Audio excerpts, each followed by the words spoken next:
Good morning, Quilt Show family out there. This is Rob Appel coming to you live-ish from the Houston International Quilt Market. Day 2 of setup. You can hopefully hear all the commotion in the background, but I couldn't miss introducing you to my new friend, Anna Aldmon. Take it away, dear. Hi, I'm Anna Aldmon from Anna's Awesome Applique Designs. Today I'm going to show you how to do pre-cut fusible shapes. Now this is awesome stuff. This is kind of cutting edge, pun intended. And tell us a little bit about your product, but we're filming this all by ourselves. So I'm gonna run around and grab the camera and you're gonna teach us a little bit about this at home, yeah? Sure thing. Awesome, Anna, thank you. Okay. Here we go. Alrighty. So you start out with, when you first get your pre-cut fusible kit, you're going to see different shapes of fabric. There we go. And you're going to map that up to your legend in your kit. And you can see where I'm matching up all these shapes in this picture, and I've designated block 5, piece 3 on the big hearts, as it says in my legend sheet, and block 1, P1 for block 1, piece 1 on my legend sheet.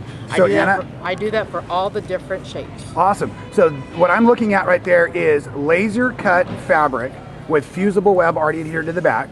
Correct. And they've got little tabs that are connecting them. Is that correct? So you know exactly which goes where and we don't lose them. Right, and then we could easily trim them with these curved scissors just on those little tabs. We're going to just slowly and carefully trim them out. And we can then, there's one. Wow, that is awfully easy. Yeah, that's the prep work. Instead of having to make your own templates, press your fabric, trace your template, fold your everything over, do your whatever turnage you're going to do on that, all you have to do is clip these out of this little thing, and you have all 4 hearts for block number 5 that we're going to work on today. Now, I'm going to get a couple close-ups here so you can see where we're going with this wonderful work. Okay. To start with, you just take your embroidery hoop. This happens to fit a 6 by 6 inch stitch area. I then put a very good medium or lightweight tearaway stabilizer, and I just hoop that. I don't hoop the fabric because I don't like to get any burns on the fabric. Don't want to show those marks from where the hoop was. Exactly. I just gently fold the fabric in half and in half again and pinch the ends so I know where the center is. What's that straight pin doing up there? Well, actually, that's a good question. Because this fabric, this design is done on black sateen from RJR, sateen has a little damp to it. So you need to make sure that you are putting it in the hoop the same way. So I've marked each one of my blocks that this is the back side of the fabric and this goes to the top of the hoop.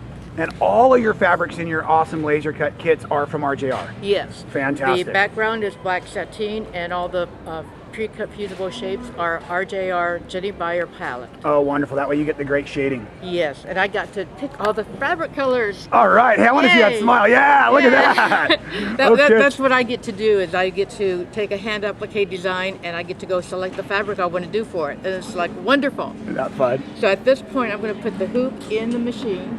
This is what we're making. I've already loaded the design. Let me come around and get a little better shot for everyone at home, Anna. Already. Okay, so she's got it loaded to her screen there. And I have instructions for each block. And so here's the picture of the block. Here's the stitched up picture, and here are the instructions that we're going to follow.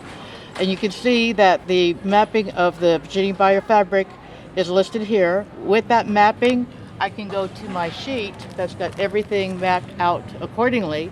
Not only does this sheet have all the different Jenny Beyer fabrics that we use, it also maps to the Floriani thread, as you can see nicely displayed there. And we've got the blues and the greens and purples on this side, and the reds and oranges and pinks on this side.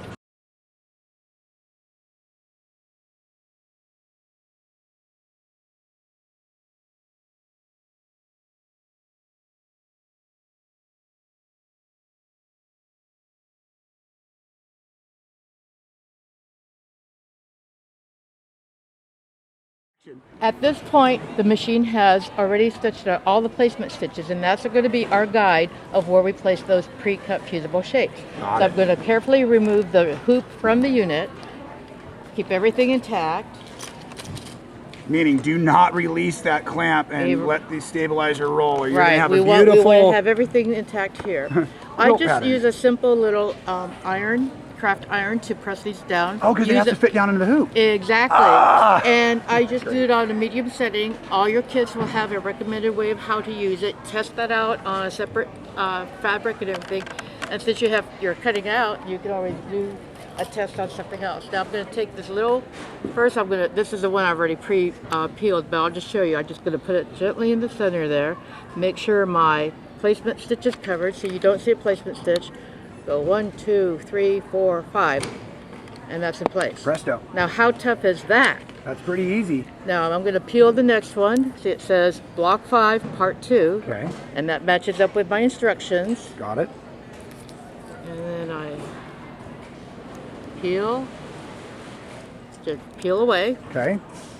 And then again, I like to sometimes just place it there. And I do these one at a time, press it in place. That was a question I was going to ask. You know, I do an awful lot of gluing in my quilt work. And some of the lighter weight fusible webs that I use, if I over iron them, they start to release. Yeah. So that's not a concern? Yeah. No, I count quickly to 5 and I lift it back up and it stays put, and that's all I need. And you're not dodging pieces you already have down. Right, exactly. And if I need to adjust something, I can easily, it's still warm enough, I can adjust it and pull it out of shape and push it there. The key thing is to make sure that the shape is either inside or covers the placement stitches. So I'm just going to keep moving forward here and play with that. Stay. Point, we've pressed all the pre-cut fusible shapes over the placement stitches and we're ready to return the hoop back to the embroidery machine. So we take everything intact, we hook it in, let's snap into place, and now we're going to press the start button and do the satin stitch for the center circle. Great, I'm going to get in close for that. Okay.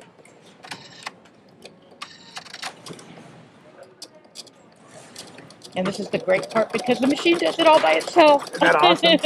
So you get to go back to designing your next successful quilt pattern. Exactly. So while this is running, I know it's going to be a little hard for folks to hear, but can you tell us how people can get a hold of your products? My products will be available on my website. And that is? Which is Anna'sAwesomeAppliqueDesigns.com. Great.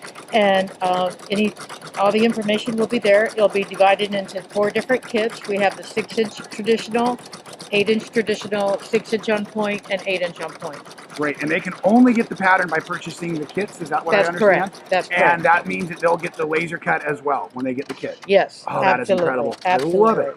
So at this point, it's ready for the next thread. And all you have to do now is just thread your machine for the different color of satin stitch, and that's all that's left. So you can see how quickly this method goes. It removes completely any trimming that you have to do. It's just placement stitch, press and peel, and then do the satin stitch. That's as quick as this technique goes. That is incredible. Well, Anna, I'm going to get ready to sign off here while the second color starts to run. Let me get another beautiful shot of you, my dear. Big smile. Wonderful product. Have a fantastic rest of your quilt market show. I wish you the best of luck from all of us at thequiltshow.com. Thank you so much. Awesome. Bye-bye. Thank you. Bye.